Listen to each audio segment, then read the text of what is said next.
درود پاک کب کب کہاں کہاں اور کیسے کیسے کام آتا ہے۔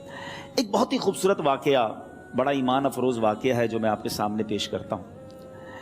ایک دوست نے اپنے ایک دوسرے دوست کو قرض دیا، اور جب اس نے قرض دیا تو وہ قرض ایک بڑی اماؤنٹ تھی، 3000 دینار۔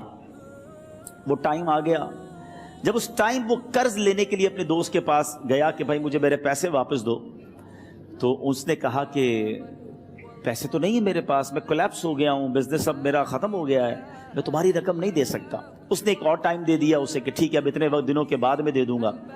وہ ٹائم بھی گزر گیا، اور جب وہ ٹائم بھی گزر گیا تو اس کے بعد اس دوست نے کہا کہ اب تو پیسے دے دو بھائی، میرا ٹائم پورا ہو گیا ہے۔ پھر نہ دے سکا ٹائم۔ آخر کار معاملہ جو ہے وہ کورٹ میں چلا گیا، قاضی کے پاس چلا گیا۔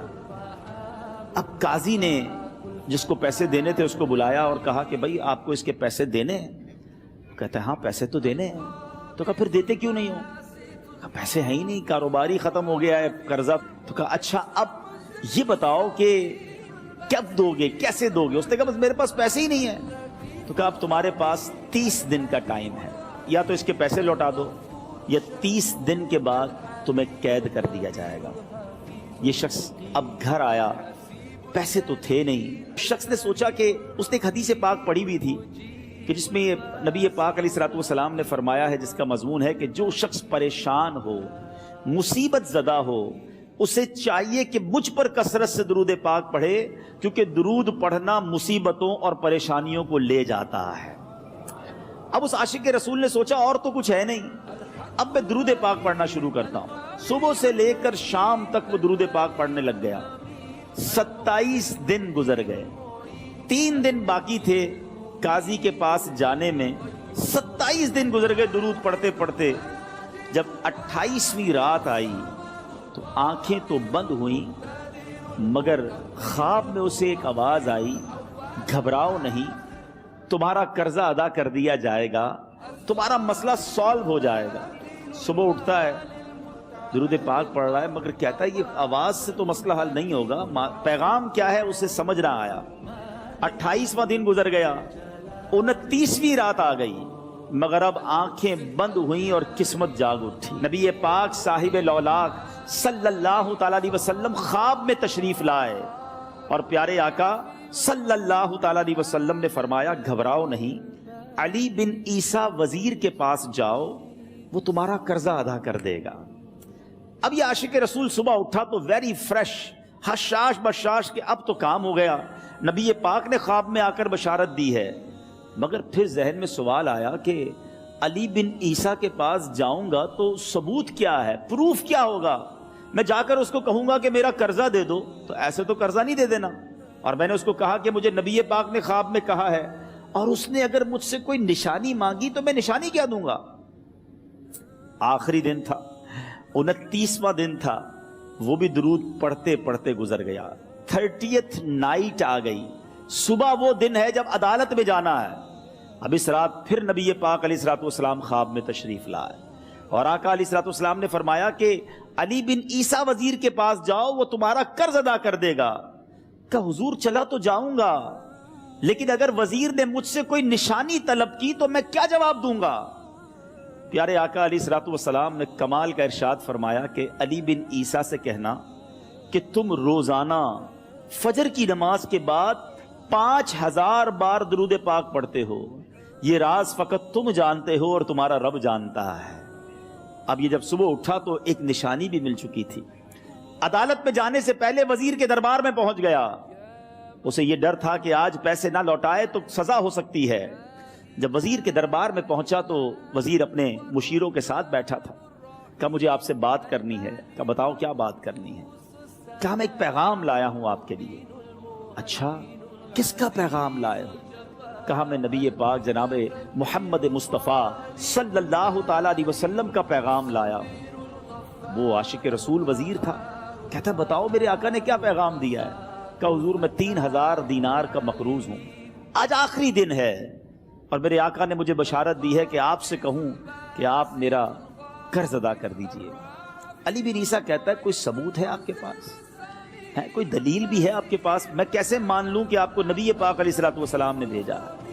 عاشق رسول کہتا ہے خالی ہاتھ نہیں آیا، میرے آقا نے مجھے دلیل بھی عطا فرمائی ہے، مجھے ایک ایویڈنس بھی دیا ہے، اور پروف یہ ہے حضور کہ آپ روزانہ صبح فجر کی نماز کے بعد نبی پاک صلی اللہ تعالیٰ علیہ وسلم کی بارگاہ میں درود و سلام کا نذرانہ پیش کرتے ہیں۔ جب تک 5000 کا عدد پورا نہیں ہوتا آپ اس وقت تک کسی اور سے بات نہیں کرتے۔ اور اے وزیر صاحب، یہ راز صرف آپ کو پتا ہے اور آپ کا رب جانتا ہے۔ اللہ اکبر! وہ وزیر تو جس کو کہے نا جھوم اٹھا، ایسا عاشق رسول وزیر تھا جو روزانہ صبح 5000 درود پڑھتا ہو، اس کی تو عید ہو گئی نا۔ وہ کہتا ہے مرحبا یا رسول اللہ، میرے آقا نے میرے درود قبول کر لیے، اس سے بڑھ کر میرے لیے سعادت کیا ہوگی۔ اب یہ وزیر اپنی سیٹ سے اٹھتا ہے، اپنے کمرے میں جاتا ہے، تھوڑی دیر بعد واپس آ کر اس عاشق رسول کے ہاتھ میں 3000 دینار رکھ کر کہتا ہے حضور پہلے 3000 دینار تو نبی پاک کا حکم کی میں ادب سے بجا لاتا ہوں، میرے آقا نے جو حکم فرمایا یہ 3000 دینار آپ کو پیش کرتا ہوں، حضور ایک اور 3000 دینار لیجئے۔ میرے گھر آپ آئے، اتنی اچھی خبر سنائی، آپ نے قدم رنجا فرمایا، یہ 3000 اس کا نذرانہ ہے، اور ایسا کیجئے 3000 اور لیجئے، اس سے اپنے بچوں کے لیے کچھ چھوٹا موٹا کام شروع کیجئے، اور ایک وعدہ کر کے جائیے آج کے بعد زندگی میں آپ کو جب بھی کوئی کام پڑے میں آپ کا بھائی ہوں، مجھے یہ خدمت کا موقع دیجئے گا۔ اللہ اکبر! وہ مقروض جو ایک رات پہلے 3000 دینار کا مقروض تھا، ہو سکتا ہے اس کے بیک آف مائنڈ یہ بھی چل رہا ہو کہ اب شاید کل میں نے جیل میں جا کر، عدالت میں جا کر گرفتاری دے کر جیل میں جانا ہے، مگر اب 9000 دینار ہاتھ میں ہیں۔ عاشق رسول جھومتا ہوا نبی پاک کی یاد میں گھومتا ہوا اب عدالت میں پہنچا۔ عدالت میں everybody expecting over there کہ آج اس نے آنا ہے اور آ کر کہنا یہی ہے کہ پیسے تو نہیں ہیں، گرفتار کر لو، مگر جا کر اس عاشق رسول نے 3000 دینار جج صاحب کے ہاتھ میں رکھ دیے۔ قاضی کہتا ہے پہلے تو یہ بتاؤ پیسے آئے کدھر سے؟ تم تو کہتے تھے غریب ہوں، تم تو کہتے تھے کاروبار نہیں ہے، ایک مہینے میں اتنی بڑی رقم کا انتظام کیسے ہو گیا؟ سبحان اللہ! اس عاشق رسول نے گویا زبان حال سے یہ کہا ہوگا کہ یہ تو کرم ہے ان کا، ورنہ مجھ میں تو ایسی بات نہیں، اتنا دیا سرکار نے مجھ کو، اتنی میری اوقات نہیں۔ اس نے وہ پورا واقعہ بھری عدالت میں سنا دیا۔ اللہ اکبر! میرے پیارے اسلامی بھائیوں، ذرا سوچو پہلے زمانے میں کیسے عاشقان رسول ہوا کرتے تھے۔ وہ جج، وہ قاضی بھی کیسا سرکار علیہ الصلوۃ والسلام کا عاشق تھا۔